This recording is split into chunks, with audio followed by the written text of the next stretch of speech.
Mareo, Mareo, mareo, Mari balanu olji ayoleo. oya mareo, Mareo, mareo, Mareo, mareo, Waka boku guracha ayoleo. Leo, oya mareo, Mareo, mareo, Mareo, mareo, Gadang ke milki kabaya ayoleo. oya mareo, Mareo, mareo, Mareo, mareo, Mari balanu olji ayoleo. oya mareo, Mareo, mareo, Mareo, mareo, Waka boku guracha ayoleo.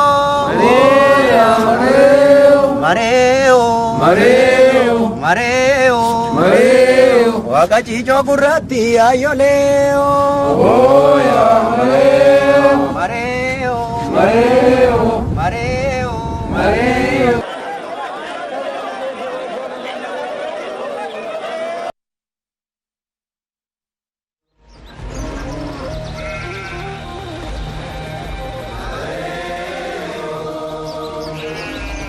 Waatin nagaa jenne, waatin nagaa jenne, warri nagaa jenne, biyyi nagaa jenne.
Pecah.